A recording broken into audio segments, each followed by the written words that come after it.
ডিঙ্কারা বাড়িতে নেই, দেখতে পাচ্ছি না, সারা সপ্তাহ নেই। না, ডিঙ্কা ওর না একটু বেরিয়েছে, ওদের বেরোনোর কথাই ছিল।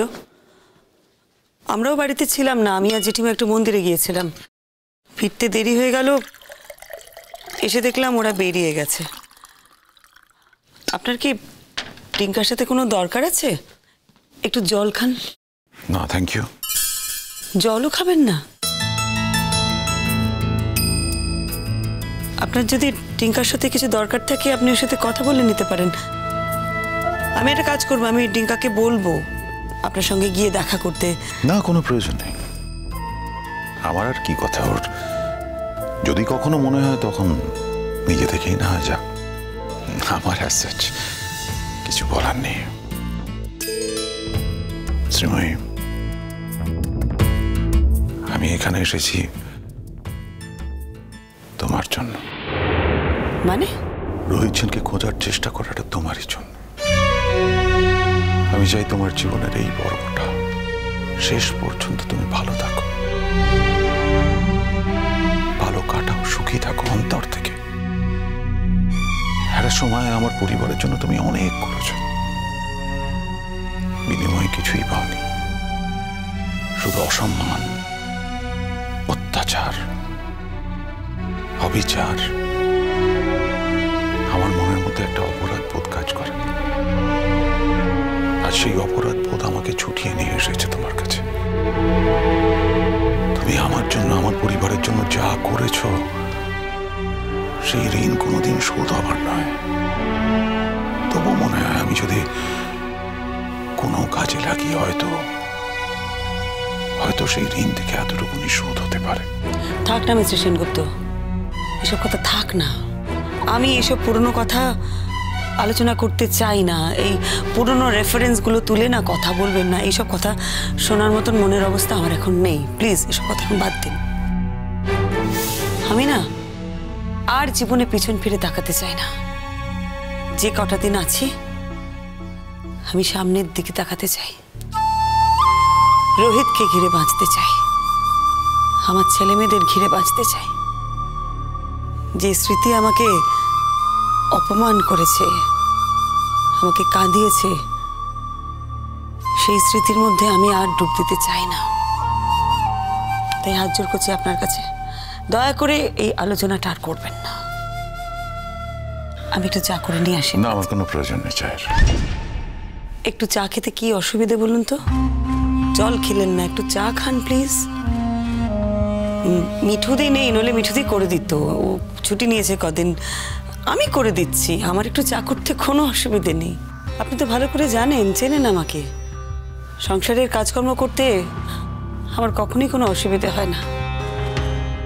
তাছাড়া দেখুন না, আজ কতদিন হয়ে গেল রোহিত নেই এই বাড়িতে, হারিয়ে গেছে কোথায়। তা বলে কি এই বাড়িতে রান্না বান্না হচ্ছে না? এই বাড়িতে খাওয়া দাওয়া হচ্ছে না? সবই হচ্ছে।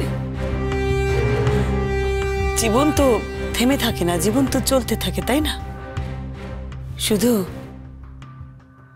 হৃদয়ের শব্দ থেমে যায়। আমারও থেমে গেছে, স্তব্ধ হয়ে গেছে। অপেক্ষা করছি কবে রোহিতকে ফিরিয়ে আনবো। আবার নতুন করে গাছে ফুল ফুটবে, পাতা গজাবে, আবার নতুন করে হৃদয়ের ভেতরে জল তরঙ্গের আওয়াজ শুনতে পাবো। বিশ্বাস করুন, আমি এখন শুধুমাত্র সেই দিনটার কথা ভেবেই বাঁচি।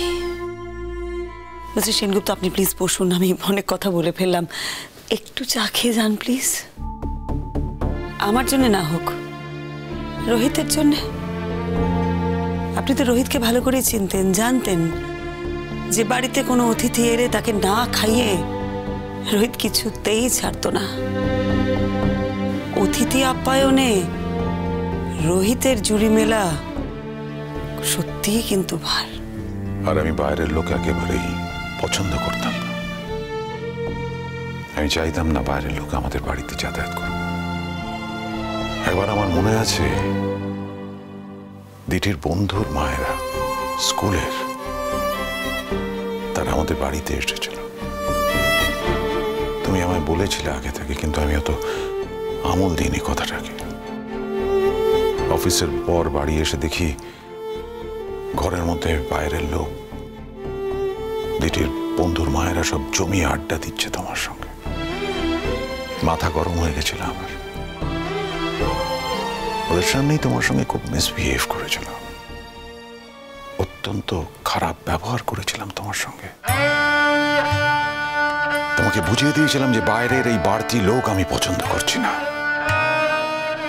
অপমানিত হয়েছিলে তুমি ওদের সামনে, তবু মাথা পেতে আমার কথা মেনে নিয়েছিলে। কোন রকমে ওদের বিদায় করেছিলে। যে খাবার ওদের খাওয়ার কথা ছিল সেটা প্যাক করে দিতে হয়েছিল। থাক না এসব পুরনো কথা, এসব কথা আলোচনা করে কি লাভ, আমি শুনতে চাই না।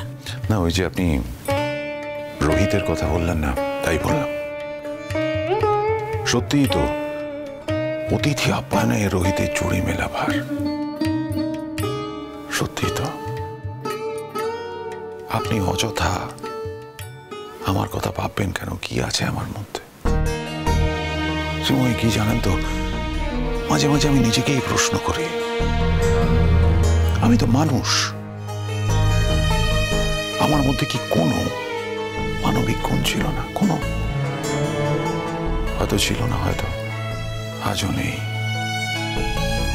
তবু মনে হয় যে ভুলগুলো করেছি আমার জীবনে, যখন পিছন ফিরে থাকাই বড় লজ্জা হয়। মনে হয় যে জীবনটা কাটিয়ে এসেছি, সেগুলো যদি একেবারে মুছে ফেলা যেত, আবার নতুন করে শুরু করতে পারতাম, তাহলে হয়তো ভুলগুলো শুধরে নিতে পারতাম। কিন্তু জানি তো, জীবন তো শুধু সামনেই হেঁটে যায়, এগিয়ে যেতে হয়, পিছন ফিরে তাকাবার কোনো উপায় নেই, পিছু হাঁটবার কোনো জায়গা নেই। এগিয়ে চলো, চড়াইবেদি চড়াইবেদি। শুধু মেনে নিতে কষ্ট হয়। শ্রীময়ী,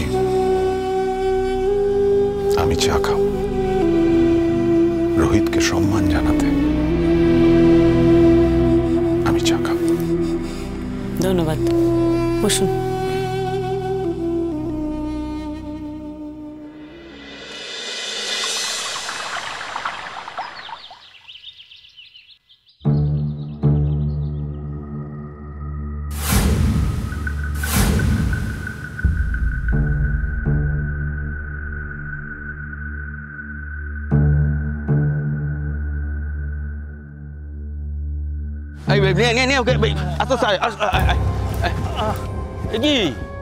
এরই মধ্যে চলে গেলে কি করে হবে? চেম্বার বন্ধ হয়ে গেল? হ্যাঁ, বন্ধ তো হয়ে যাবে, টাইম তো লেখাই আছে, দেখতে পাননি? আমাদের এমার্জেন্সি বলে তো একটা কথা আছে নাকি? আমার খুব শরীর খারাপ, একটু দেখাতে চাই। এই বেলা তো হবে না, ও বেলা আসবেন। আর এত দূর যখন আপনি হেঁটে আসতে পেরেছেন, তখন খুব একটা যে আপনি অসুস্থ নন সেটা বোঝা যাচ্ছে। এ কি বলছো? ওরে আমি সাংঘাতিক অসুস্থ। হ্যাঁ, একটু একটু দেখে দাও না। হ্যাঁ, দেখে দাও। কি হয়েছে আপনার? আমার পেট ব্যথা। এবেলা আমি চেম্বার বন্ধ করে ফেলেছি, যে মেয়েটি থাকে সেও চলে গেছে। অ্যাপয়েন্টমেন্ট করে পরে আসবেন। গ্রামে ডাক্তারি করছো, তা গ্রামের লোক কি অ্যাপয়েন্টমেন্ট করে আসে নাকি? হ্যাঁ আসে, কারণ প্রত্যেকেরই সময়ের দাম আছে। আর আপনার যদি এতটাই পেটে ব্যথা, তাহলে আগে আসেননি কেন? তা বলে আপনি পেশেন্টকে ফিরিয়ে দেবেন? হ্যাঁ দিচ্ছি। পেশেন্ট যদি সময়ের মধ্যে না আসে, তাহলে পেশেন্টকে ফিরে যেতে হবে। তাহলে চলো আমাদের বাড়িতে গিয়ে দেখে আসবে। আপনি কিন্তু অসভ্যতার সীমা ছাড়াচ্ছেন। কোথায় অসভ্যতার সীমা ছাড়ালাম? তুমি অযথা আমাদের উপর মেজাজ দেখাচ্ছ। আমরা তো ডাক্তার দেখাতে এসেছি, ডাক্তার কখনো পেশেন্টের সঙ্গে এরকম ব্যবহার করে? যখন খারাপ ব্যবহারই করছি তখন আর আসবেন না।